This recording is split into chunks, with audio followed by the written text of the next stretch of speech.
আজকের অনুষ্ঠানের সভাপতি ডাক্তার ফরহাদ হালিম ডোনার, প্রধান আলোচক নজরুল ইসলাম খান, জন্মবার্ষিকী 2025 উদযাপন কমিটির আহ্বায়ক ডাক্তার শাহ আমানুল্লাহ আমান, উদযাপন কমিটির সদস্য সচিব প্রফেসর ডক্টর সোহাগ আওয়াল।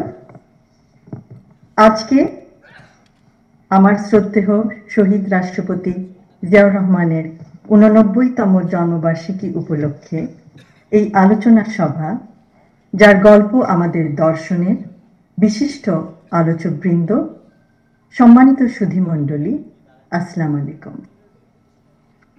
আজ স্মৃতিচারণ করতে গিয়ে আমার মনে পড়ে শৈশব ও কৈশোরে জাতীয় শিশু সংগঠন ও শিশু কিশোরদের প্রতিযোগিতামূলক অনুষ্ঠান নতুন কুড়িতে অংশগ্রহণের দিনগুলো। সেই দিনগুলিতে শ্রদ্ধেয়া মাতা বেগম খালেদা জিয়া এবং শ্রদ্ধেয় শহীদ রাষ্ট্রপতি জিয়াউর রহমান, তাদেরকে পেয়েছি কয়েকটি অনুষ্ঠানে।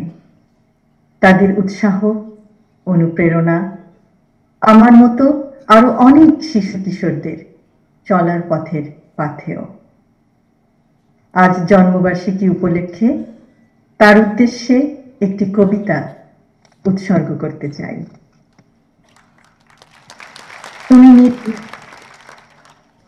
তুমি গণতন্ত্রের প্রতীক, জনতার অধিকারের অতন্দ্র প্রহরী, তুমি অসাধারণ সাহসী মূর্তি।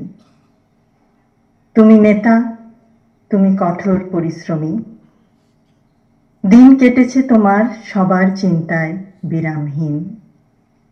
তুমি সূর্যরশ্মি, চাঁদের আলোর মতো, তাই আজ বহু দূরে থেকেও আমরা তোমার আলোয় আলোকিত। তুমি বিদ্রোহী, তুমি আশার আলোয় আরোহী, তুমি বিজয়ী, তুমি মৃত্যুঞ্জয়ী, তুমি স্বাধীনতা। পরিশেষে আমি এই অনুষ্ঠান আয়োজক কমিটির সকলকে ধন্যবাদ জানাই এবং বিশেষভাবে ধন্যবাদ জানাই জিয়াউর রহমান ফাউন্ডেশনের প্রত্যেকটি সদস্যকে, যাদের অপরিসীম চেষ্টা ও অসাধারণ পরিশ্রমের মাধ্যমে আজকের এই জন্মবার্ষিকী অনুষ্ঠান সার্থকভাবে সম্পন্ন হয়েছে। সকলকে আবার ধন্যবাদ। আল্লাহ হাফেজ।